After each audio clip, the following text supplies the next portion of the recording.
Good evening, everybody, and welcome back to the Going for Three podcast. It's episode 34. As always, my name is Percy, and as always, we got the AOB, Advocator of Buckets, Chris Collins. How we feeling? Going on, man? It's a good day. Great day to talk basketball. Yeah, a lot of good hoops happening today. Actually, seeing the Magic pull out a tough win against the Warriors. Jalen Suggs went crazy. I did see that. Yeah, the Magic have been showing us, spurts. Obviously, Paolo is he knows how to get a bucket. He's about a bucket. It's good to definitely see Suggs kind of putting it together as well. It's a positive. Bobo's been showing us things as well. Albeit it seems at the kind of expense of Mo Bamba's minutes, but I kind Yeah, of said at the beginning, at one of our earlier episodes, that I was kind of confused on if they were both going to play, and it's looking like they're so far it's one more so than the other. yeah, definitely leaning towards But Bowl. Is what it seems like. I mean, the blocks and rebounding definitely, I guess, are probably mainly the reasons because at least the fact he's developing those assets, probably another reason why they got him in the lineup now.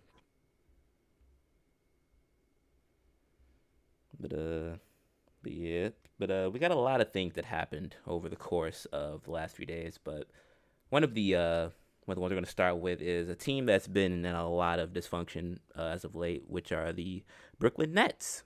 Um, Steve Nash has been fired as of, I believe, either 2 days ago or it might be 2 days ago, I think.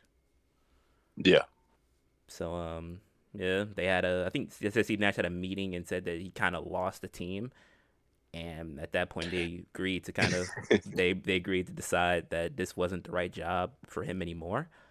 Uh, well, I know you weren't really a fan of him, so or the fit. I was not. But it also to lose the team, one has to argue that you had a team to begin with, and I could argue that he never really had the team, and it might not even really have been his fault per se, but he was never the right person for this job.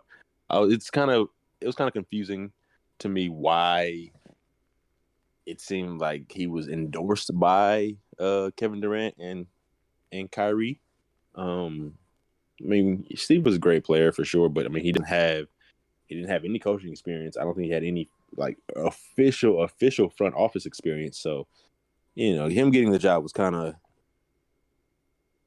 befuddling in the first place, especially like when you already had Kenny Atkinson. It's like I thought they were getting rid of him to bring in the quote unquote coach with cachet, but then they didn't. They just brought in Steve Nash. So yeah, that didn't make any sense. And yeah, he just never really instilled, in my opinion, any competent offensive system for the roster that he had, especially after James Harden left. He never really adjusted that.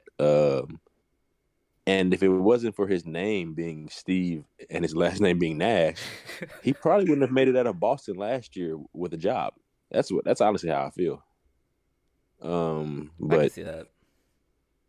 I mean, whether or not he gets another opportunity. I mean, he was a great player. He might have. Well, he's definitely, in my opinion, gonna have to go be an assistant coach somewhere now. I mean, he didn't show anything in my opinion. He didn't show anything in his tenure. Like nothing that I could look at and be like, oh, we can scratch that back and look at. Oh, Steve did a good job with this. I can't. I have nothing to go back on. So yeah, it's long.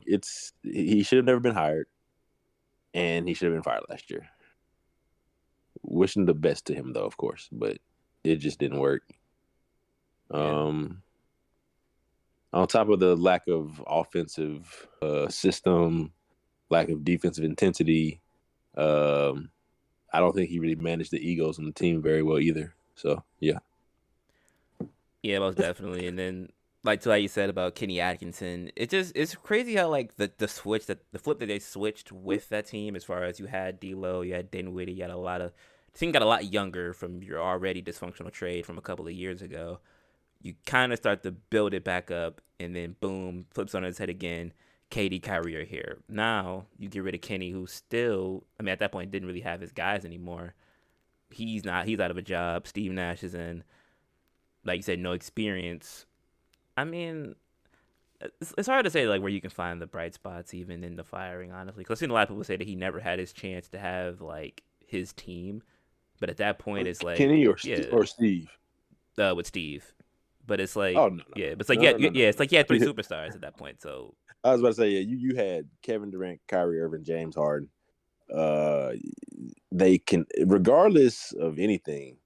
Before we get to any other details about their game, all three of them, yeah, that makes your job infinitely easier. Like they're all three elite 3-point shooters by percentages and volume. So I mean, no, I'm not. Yeah, he definitely had a chance. I mean, I could argue that I could argue he. I mean, he inherited probably the most talented trio of all time. yeah, most You definitely. know, And then you got Jason Kidd, who's like he's done more with less, and at least had stints to do other things before, like you said, like before he had his coaching job. But he done more well, with less. Jason Kidd is another one because Jason Kidd didn't have any coaching experience when he got hired to the Nets. But unlike Steve Nash, when Jason got to the Nets, he also inherited Darren Williams, Paul Pierce, if I'm not mistaken, Joe Johnson. But he got them to the playoffs.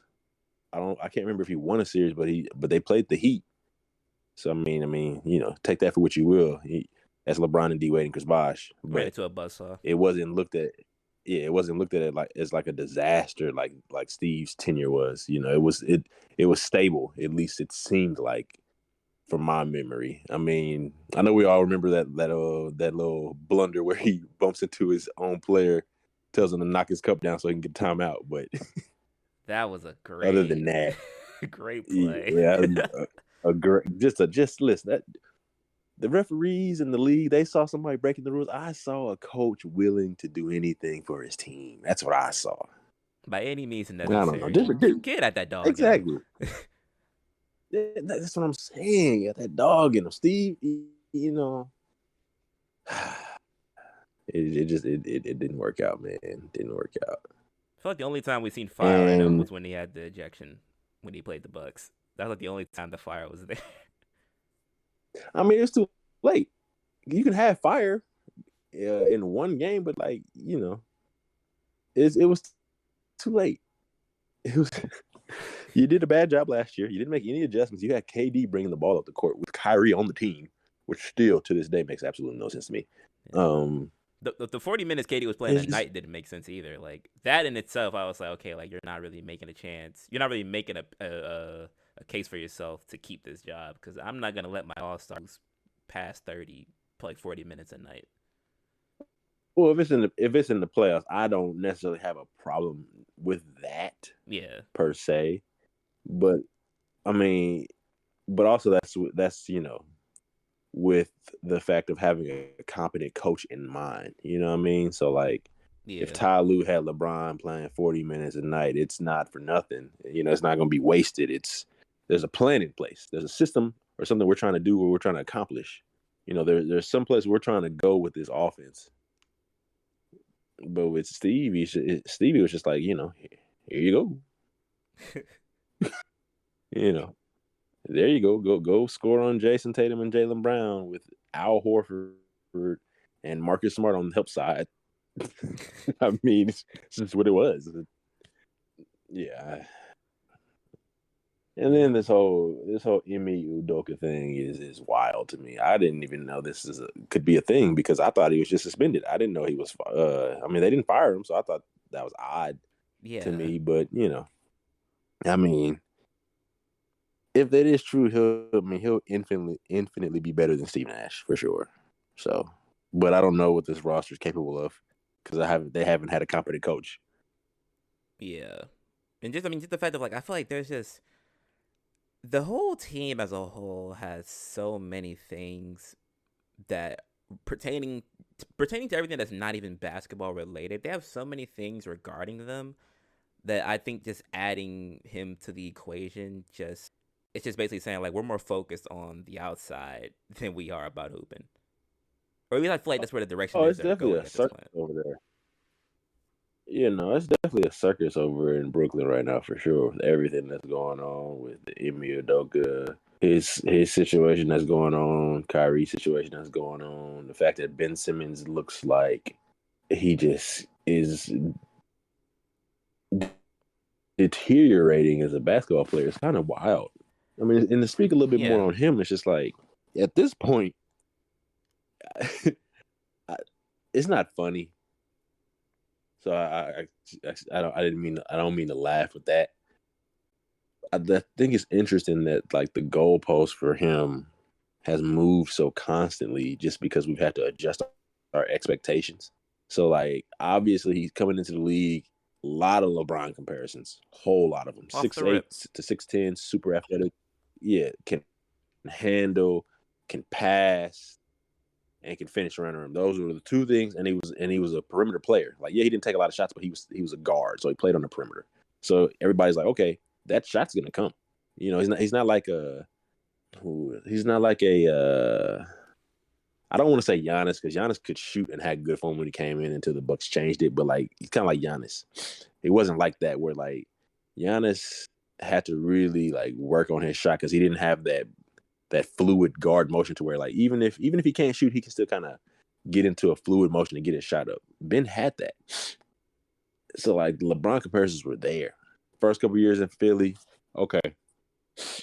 16, 15 points, 8-8. Great defense. All right, let's just build on this. He's gonna make his adjustments, he's gonna improve, he's gonna be able to shoot. We're gonna have him in Embiid for a dynasty. Okay. A couple years, all right, he's not really shooting. He's not really developing like that. He's still an all-star. 15, 8-8. One of the best defenders in the league. Okay, we'll take that. We just got to go get some guys that can score if he's not going to turn into that guy. So we get Yeah. Tobias, we get Jimmy, JJ, all these guys that can score. Then he has a meltdown. The team turns on him. He doesn't play for a year. And now we're just like, okay, he gets to Brooklyn, and it's like we don't expect him to score anymore. We just want you to play defense and facilitate. And now, granted, it's still very early. He can get some more time, but now, I mean, the defense is not there to the level it was. The passing isn't really there as much because he's so much out of being a threat of any offensive capability that like it's harder. It's harder for you to create if nobody respects you as a scorer. It really is. So Yeah. now it's just like now people are literally praying that he gets back to that last year in Philly. Like, can he be that 12 to 14 point per night guy, giving you 8 rebounds, 8 assists, and playing great defense? Can he get back to that? Because the expectations of what he was thought to be when he came in, those are long gone, in my opinion. I mean, that ship has sailed.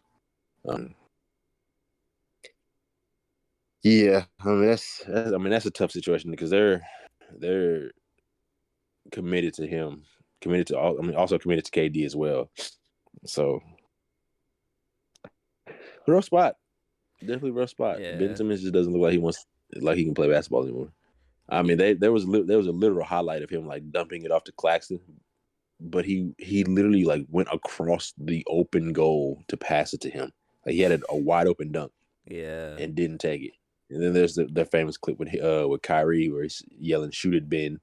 Like I can't explain it. Yeah. Really It's something though. yeah. It's Yeah.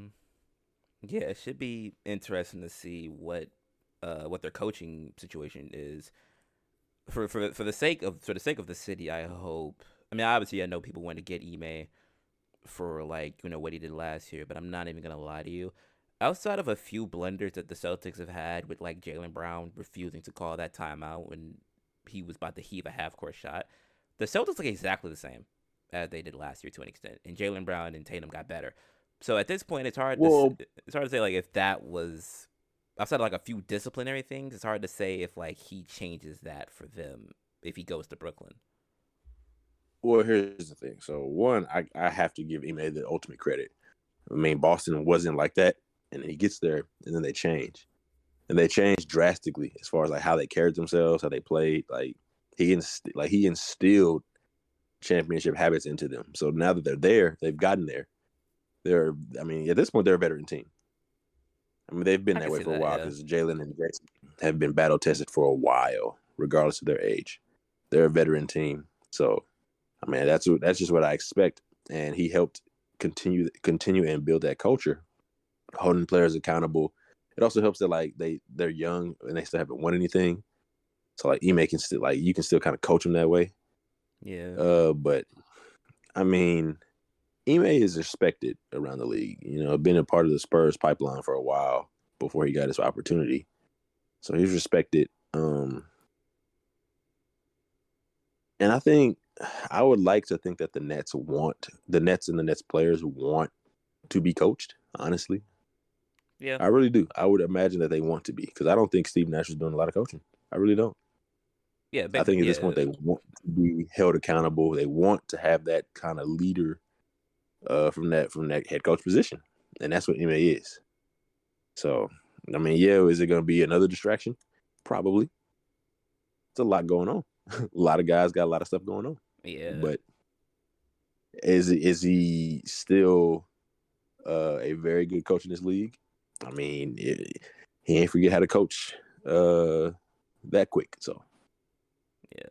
Should be interesting to see how they navigate that. But they need to go ahead and get my guy out of there and get my guy out that dumpster fire. You know what I'm talking about. get They my need to guy out that dumpster fire. They need to get my guy. They need to get my guy out that dumpster fire. Man. Fuck it. Send him back to Golden State. Oh, that'd be so hard. He's so much more, but he's so much better than he was when he was first there. It would actually be something. That would actually be something. That'd be hard. Oh, that'd be subs out Curry, subs in Curry. Oh, that'd be hard. Curry to Curry for the three. Splash. Even at this point though, I ain't gonna wait. It's been looking. Hey, that bench might need. You might need a little Death to little Seth. double dose. Might little double dose of Curry. Yeah, but they'd have to trade for him, and they're not gonna do that, unfortunately. Yeah. Oh, man. But yeah, I need Seth out of there. Yeah. He doesn't deserve. I need Seth in LA. Honestly, we should have went and got him a couple years ago. I was looking thinking that I was gonna say like if they could somehow manage to get him, I feel like that'd be good. I'd send it first to Brooklyn for Clay or for Seth. I would. I wouldn't even think twice about it personally. But that's just me. I mean, but he is young. So if they didn't, I would get it. I think he's like 30, so you know. But I mean, you address your elephant in the room in the biggest way. Yeah. But not many more better shooters you can get. Oh yeah, of course. Well, I think he's shooting like over 30. He's over 30 this year, right? They definitely shooting over 30. You mean 40? Yeah. I don't know if he's at 40 yet or close to 40. He's only played. I think he's only played like one game this year because he'd been hurt dealing with I want to say an ankle injury. I want to say something about them Currys, man. They got them ankles. You know what I'm saying? Maybe because of like they got them cannons and it's like it's weighing down to the ankle. Yeah, he's only played one game, and he did not play well. But I mean, he was hurt. But I mean, bro's a career 43% 3-point shooter, so elite. Yeah. But yeah, the Nets. Fuck it, just trade Kyrie and KD. Blow it up. Fuck it. Just blow it all the way up. That's what everybody's acting like they should do. Yeah. You would think New York would be the one under the microscope. Now it's Brooklyn.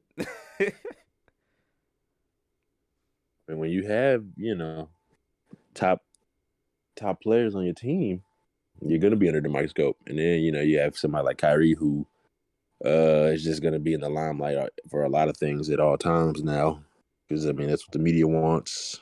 And he does, and also he helps himself by doing things that he's done. So yeah, he just got KD. And then on top wants to hoop. Simmons. Oh yeah, no, and it's factual. It's funny because he claims he's like, all I want to do is play basketball, and that's not completely true. I remember seeing like a Draymond Green clip from like his podcast, and it was talking about like how going to Brooklyn is not you just going to go hoop. Because if it was just about basketball, you would have never left Golden State. You're in the perfect place. Not for competition's sake, of course, or parity. That would have been terrible. But you could just play basketball. You didn't have to do anything else. You didn't have to deal with nothing. Yeah. So it was more. It was more. It was about more than just straight on basketball, which is fine, of course. But I mean, obviously I know Katie didn't sign up for none of this. None of this. He didn't sign up for James to be hurt and Kyrie to be suspended and not being able to play from his vaccination stance and all that other stuff. And obviously, in hindsight, they definitely shouldn't have traded for James Harden. In hindsight, because they absolutely. It's funny because right now there's no James Harden, and Jared Allen is the exact player they need. like Exactly. 100% the exact type of player they need. It's not even like he's like, yeah. If they could get Jared Allen now, they would jump for joy. And then Homegrown at you still that, have because at that Karis. time he was part of that nucleus. Exactly, and then you would have Karis being that third creator, which he definitely can be. So I mean, they shouldn't have traded for James, which is honestly weird because there was really it was odd to me that they decided to like stack the deck that much, like because who was it for? I feel like when we see teams like do that, it's in retaliation or reaction. So I think the Warriors wanted to get Kevin Durant because they lost to the Cavs and they felt that they could no longer. Uh, they felt I feel like they felt like they really needed Kevin to get over the hump over the Cavs. The Rockets traded for Chris Paul in reference to the Warriors getting KD. The Lakers traded for Russ in response to the Nets getting James Harden. You know what I mean? Like, but who were the Nets trying to keep up with? Because by that time it was a league of duos. Yeah. So like, there was really no need. I mean, I know he wanted to get out, but there was really no need. He wanted to go to Philly in the first place originally, anyway. Which I feel like kind of like that's probably the one that like is kicking them, because everything had the writing on the wall for him to kind of still hold on to the fact of, I wanted to play with Embiid, Morey's over here. Like all the signs kind of pointed to, like, well, I think Morey was with Brooklyn at the time, I think, when that happened. But like all those signs would have led to him ending up in Philly anyway, but they kind of just made it like that unnecessary hurdle, which for a little bit it looked good until everybody started getting injured and then a bunch of You extracurricular talking about stuff. you talking about Nets? Yeah, like when they were like them getting Harden, from a team perspective, they wanted to take that leap, but from Harden's Oh, perspective, yeah, I say in hindsight that they shouldn't have traded for James Harden because of how it went, but I still do think if one James just has some patience and deals with Kyrie's mess, and they just get on the court, they'll be fine. They would have been fine because James is. I mean, he fixed a lot of the issues that they had as far as like that facilitator, and it's just a lot of guys. If James can be the third scorer every night, like reliably at this point yeah, in his career, that works perfectly for him because like right now we see in Philly, it has to be like the two, sometimes the one. I mean, it can be anywhere from the leading scorer to the second leading scorer to the third leading scorer any night in Philly. But like in Brooklyn, you could pretty much count. He might have some good games, but he can kind of just really facilitate and let Kyrie and Kevin really get to cooking. So I mean, I don't know. I don't really know what I never really knew what James wanted. I didn't know. I didn't know if I he feel like wanted he his own did give up too team. quick. I ain't gonna lie. Oh, yeah, no, it was very quick, extremely quick. We got it, or they got him during the season. They played healthy only a handful of games, and a lot of them that they blew the brakes off of people. Remember one game, I think they all had 30. She was wild. But yeah, and then they get to the playoffs. They blow through the first couple of people, I believe. or no, the first round. And then James gets hurt, Kyrie gets hurt, and then Kevin still takes the team to 7 games. So I don't know. I agree with you. I definitely think he could have relaxed a little bit. He still had Katie and Kyrie eventually. You know, I don't know. It was odd. Yeah, I mean, the reason he had for like, I guess the reason people try to give as far as like, oh, the team was never fully there. I'm like, realistically, it's you and Katie, and on most nights, that's usually enough. And then the road games, like Kyrie was coming in and putting up buckets. I mean, obviously, like the bracket as far as like, okay, he can go on the road and do this, but he can't come back to Brooklyn and all that extra stuff. But there really wasn't a need for him to like want out to me.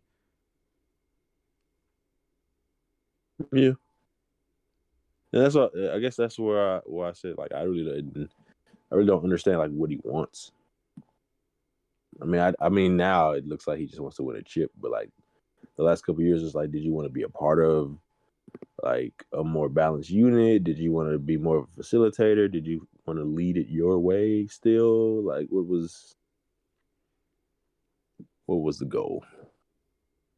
Yeah, because even right now, it's like he's pretty much. Well, I mean, he's slowly turning into like kind of a third option, at least on paper. Because I mean, his hamstring issues aren't really going away. They had to bring in a specialist, and he's kind of doing what he can. But Mm-hmm. like, you got guys like you got Maxi continuing to develop. That's probably something they're gonna have to really keep an eye on. Tobias, every once in a while, you got to keep him happy with like the mid range and post ups, and you got Embiid, who of course is the focal point. His direction for winning at this point is probably definitely what he probably should have just said from the jump. Like if he just wants to win, or he wants to just be on a team where as he ages he doesn't have to do as much, then I can see why he wants to go to Philly. Hmm. Yeah.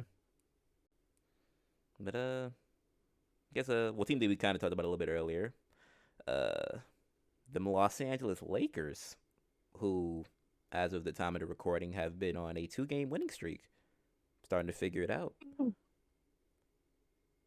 You said they figured it out. Yeah, I mean Westbrook being a 6 man seems to be putting some fire to him. Also, let's real quick, Matt Ryan, what a guy. Matt Ryan. Yeah, what a guy. I mean, he finally hit a shot. Yeah, That game, he was bricking a lot of them early. And I'm not, he should definitely take the shots because we don't have a shooter. I'm not saying he shouldn't. Just pointing it out is all. yeah.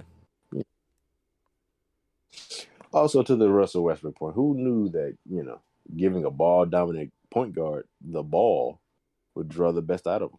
Crazy. It was what people were always saying. Like you put him in a position where like he's not just a spot up. Good things happen. Now he's gonna turn the ball over. That's just That's just hooping, honestly. that's Russell. No, I can't even say hooping. I gotta say that's Russell. Cause some of them turnovers is just like, bro, my God, what are you doing? But he did have I think he had a couple teammates also drop passes. So that wasn't great. Yeah, But I mean, yeah, he was the catalyst for that game. I mean, it was a close game. He came in, they went on that run. They got up by 16 points at one point, and as soon as Russ sat down and AD and Brown got back in, league started cutting down yeah, immediately. And I don't know, like, and this is just speaking on the last game against the Pelicans. yep, I don't know if Bron was sick. That's what they were saying he was, and that's what he said as well. So I'll hear that. Um, but he was pretty bad. There's really no way around it. He was pretty bad. I mean, he looked a little out of it for sure. No, definitely. And it's just like, I know you're 37, so you can't do it every game, every drive as much as you want to. There are going to be times where he's just not going to be able to turn it on. I feel like at this point in his career, and I get that. But you're still 6'8", 6'9". Like, please, for the love of all that is pure basketball, stop taking step back threes like you're Steph Curry. Bro, he took I so mean, many my leaners in the clutch, and it was for no throwing me off. reason. I'm just like, bro, like one, if you're not gonna draft LeBron, and I like I said, I get it. You're 37. If you're not gonna do that, make AD big ass come get this ball. And if you're AD, demand the ball. Like, bro, what's going on? Ugh, ridiculous. In other news, though, I have loved what I've seen from our young wings, Troy Brown and Lonnie Walker. Man, Lonnie had himself a game. Both of them did. I mean, I think Lonnie had, I want to say 28, 29. But at the same time, Troy, I think, had 15 and 10 rebounds. Hmm. And for the rebounds, I mean, yeah, the rebounds was definitely fundamental based off of how that game was going with the Pels. Okay, he was cutting, getting to the free throw line more so than a lot of us was at first, or a lot of excuse me, getting to the line a lot more than they were at first. And it's just like I feel like I talked about this in a previous pod. Just having like live legs, like having juice. You know what I mean? Like Lonnie got juice. He's a young player. He's athletic. He can play above his suspected role at any given time, and he's moldable at this point because he's still 23. Same thing Yeah, with Troy, like young players that can be molded by situations, by just going through it. So yeah, defensive intensity is great. I love it. Darwin Ham said that was going to be a focus, and he has not lied. They've been in every game. They've been competitive in every game. You could argue that they really could have, and probably should have won against who was the Blazers and who was that other team? I want to say the Blazers and like the I'm drawing a blank. yeah, I'm trying The to see what it Clippers. was. Clip, Yeah, Clip, yeah, Clippers game. They definitely could have won that one too. So I mean, yeah. Now Warriors, they blew them out. yeah, That's gonna happen. There's no shame in that. That's just gonna happen sometimes. You might get blown out by the Warriors. You won't be the first. You won't be the last. But yeah, mm, yeah. Lakers feel. It's all those just for AD. I think AD had like 4 blocks. Yeah, Oh yeah, because Zion, big body stuff, literally just kept going at him, and I'm just like, okay, you physical, but AD literally just has like length over you. yeah, but I said like the height disparity with the disparaging height advantage was very much there. But more than I'm thinking about it, Darvin is like that might have been the perfect fit for them, like coaching wise. I don't really think about this as far as like from a defensive perspective, because Mm-hmm. he got them looking swarming, and of course the fact that now they're starting to figure out the rotational situation, giving Russ his own unit.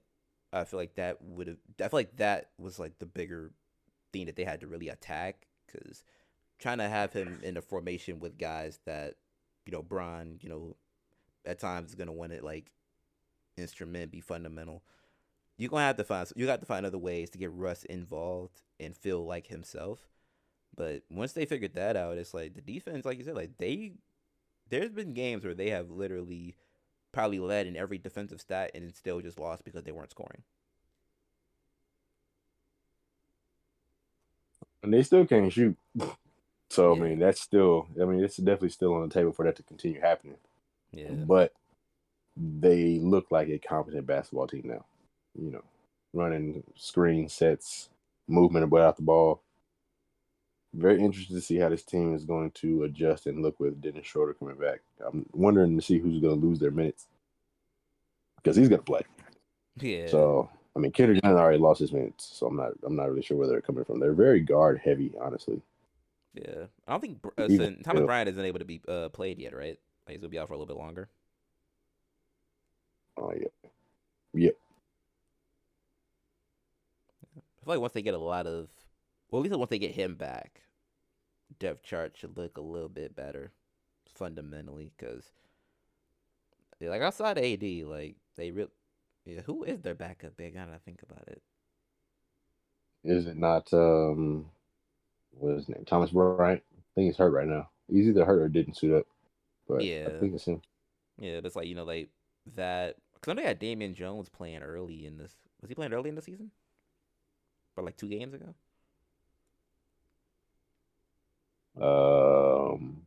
Not sure. Not sure. Hmm. But yeah, that's probably a thing for them too, though. Like they get a couple of guys back that's injured, or get a guy back that's injured primarily at that position. Take a little bit of stress off AD's minutes. You worked out your Westbrook situation. I think the rest of their schedule doesn't look too difficult. If No, I'm they ran into a that first week was a buzzsaw, man. they had some Playing heaters in the first week. no facts. So I mean, next they got the Jazz, they got the Cavs. That's gonna be a game. Got the Jazz again, Clippers, Kings. There's some games they could pull out.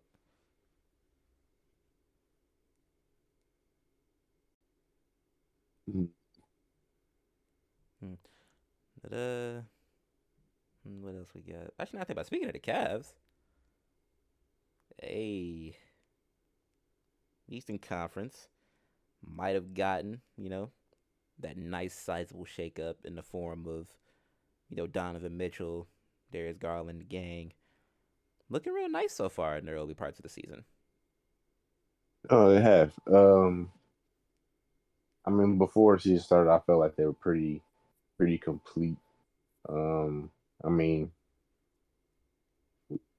only thing that I thought that they didn't have was like that really good perimeter wing, and I still have my doubts about that per se. But everything else, I mean, they're well rounded. They have two, guys that can play make. Great point guard, great two guard that can be your closer, and obviously you got those two guys down there. Uh, you know, protecting the rim with Evan Mobley being able to switch or not. Yeah, it is Evan Mobley. Excuse me, but yeah, being able to switch and obviously Jared Allen still being that rim protector and lob threat. So I will say, I ended up watching that game against the Celtics. Yep. The first game, Darius Garland came back and he called his own number, which I mean by itself I'm not mad at. I mean it's DG. It's kind of his reinvigorated show, but I feel like going forward, like I don't know, like if they get to the playoffs, Donovan Mitchell is going to be their closer. So I feel like they should play how they're going to close. Yeah, but also to see where I kind of to see where he can kind of get that leeway, I guess, because I mean he is going to be a guy that on most nights is probably gonna have a bulk of the assists, or more often than not, the attempts to like get the most assists. So if at times he's gonna get to his 10, 11 mark if stuff is rolling, and then like say it's still tough down the stretch, try to get you like a little go ahead leg, go ahead three. Like I feel like that kind of might be in the might be more in the range for him. But overall, yeah, Mitchell, especially with the playoff experience that he already has, that's the main guy you want to go to. I mean, just like in that most recent game against the Cavs, I saw Darius solo or ISO or Jalen Brown. I'm like, are you insane?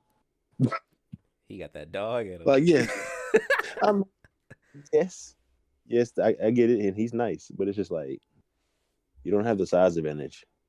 He's a much more superior of an athlete than you are. So it's just like, what's the goal here? And I mean, he ended up getting a shot off, very tough, mind you, but it was an attempt. Yeah. Um, yeah, But it was something that they talked about when it was during the draft process, as far as he had the ability to play without fear. Like he was so confident in himself that there are certain matchups that he would just take for the sake of them. And at this point in the league, I mean, he hasn't really had that moment yet to where he was in the position to do that. But I guess in that Mm-hmm. moment, that was his chance to show like the the situation ain't too big for him. Which I mean, like you said, it has its pros and cons. Yeah. But yeah, I mean, t- touching back on the Cavs, just a well-rounded team. Got a closer, bona fide. We very well may look at Donovan Mitchell like the best shooting guard in the league after this season is done, or at least in that conversation. It's a real possibility. Oh yeah, because like you said, like he's in a position to play more free and defensively, get back into that. Okay, Hello. yeah, my stuff just tweaked for a second. What was I saying? Oh yeah, well, I was saying like, yeah, as far as him being able to play more free, the circumstances of the makeup of this team is Mm, a lot of things to be accomplished that are part of his game plan. Getting downhill, playing some defense, and even though he's undersized, he got the wingspan, got the upper body strength. It's a lot of things that like he's still able to get done. yeah, and I mean, even in that game against the Celtics, I'm not sure if they were planning on if they planned multiple times where he was matched up against Tatum, against Brown, and he held his own. So, yep, he definitely has the potential to be that on that side of the ball as well. And I mean, hey, this team can play with anybody in the East right now, as far as I'm concerned. Mm. Maybe looking at the East, trying to figure out what these standards look like right now. The Eastern Conference is, even though it's the early stages, I mean, you got the Bucks 7-0, Cavs 6 and well, Cavs got the second seed I think currently. Got the Raptors, got the Hawks. It's looking interesting right now from a competition standpoint.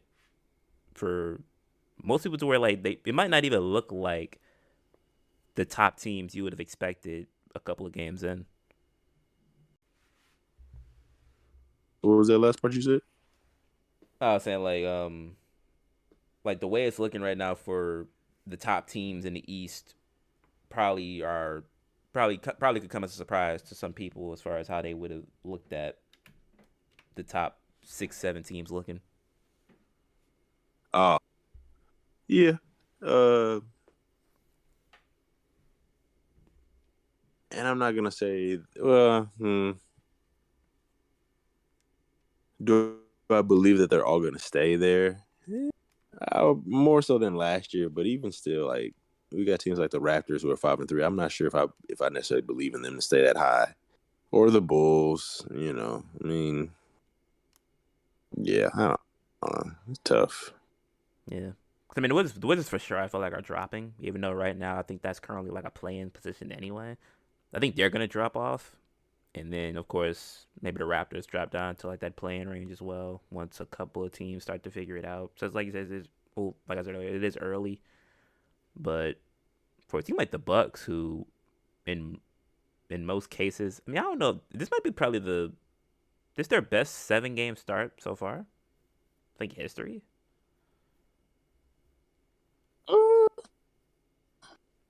Maybe I don't know. That's kind of hard to tell. I mean, they've been playing pretty solid, uh, like elite level basketball for a couple years now, especially in the regular season. So I don't know. I mean, but they're another team that's battle tested, got a chip, know what it takes to win. But they're going out and they're really making a point to compete in every game. Hence their record, But Yeah.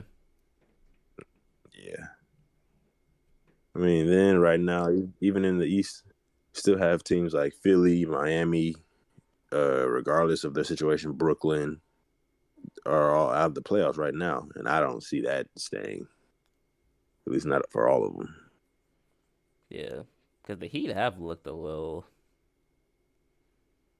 Uh, it's been an interesting thing for them. I haven't really been seeing like outside of Tyler Hero making his plays. I think the foul call. I remember when they played against the Warriors in one of those games, a little controversial. 'Cause I feel like that was all hand, but had a little bit of an up and down start. Yeah, for sure. That's nothing but one more thing to kind of we'll tie this up. Just off the first couple of games, both conferences included. Like, who would you say is a surprise player that you didn't think would start the season off like as good as they did, and then a player that's like disappointing from what you thought they would do from the off season? Uh, it's still a bit early to tell on that, but disappointment. Let's go with. I don't know. Yeah, we're not even like we're not even like Maybe disappointing, but like they're getting off to a slower start than expected. Zach Levine isn't shooting well, but I mean from the field, but he's still shooting crazy from three. He's kind of injured early on, so I mean Ben Simmons for one, got to be one. Mm-hmm. Uh, Kawhi Leonard. Oh yeah, for sure.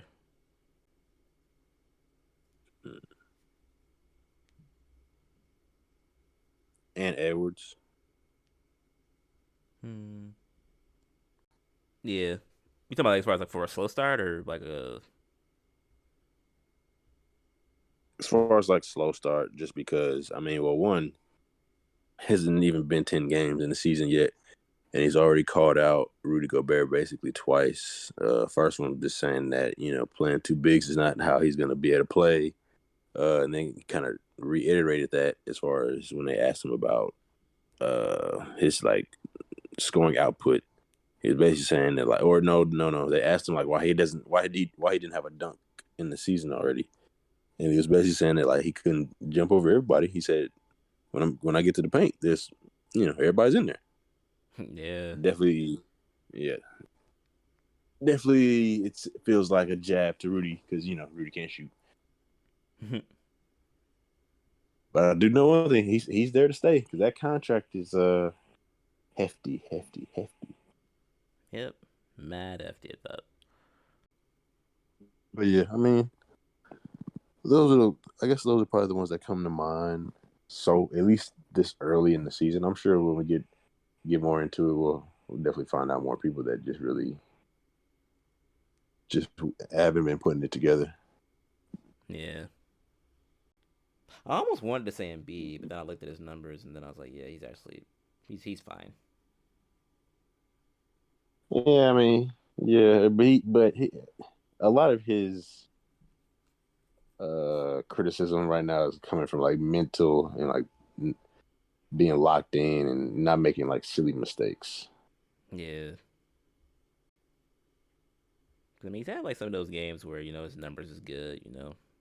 Had the 40 ball, I think it was against the Spurs. Yeah. So.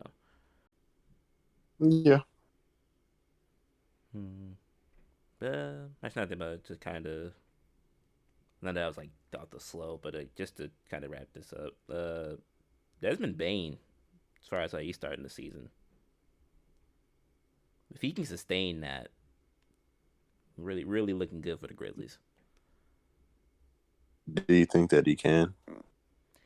Um, I feel like the bulk of it is from the fact that I don't think Jaren is. I still think Jaren has yet to play yet, but also at the same time, the way it is for him is like if it's like a shooting from a shooting perspective, I don't think he can slow down. I don't think he has like the explosive almost 40-point games, but I feel like he's still floating around like that 29, 30-ish range on certain nights if his shooting is up to par.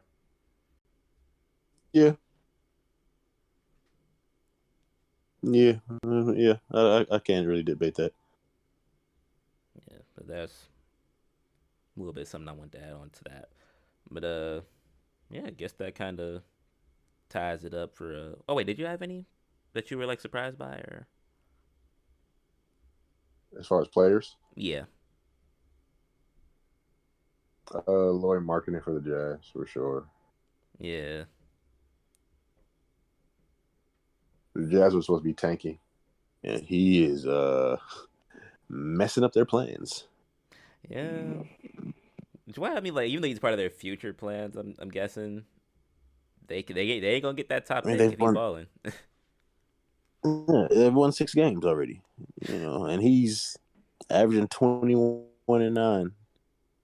It really feels like it's more, but I mean, I guess that's what it is. But it feels like it's more. And he's got, I don't know. He had like, I don't know. He just looked like he got aggressive, I guess, with his opportunity. Now that he has it, he looks good. Yeah. And even still, like the 3-point percentage isn't where it is for his career. So like his point game really could still hike up. Yeah, I was like once he finds that.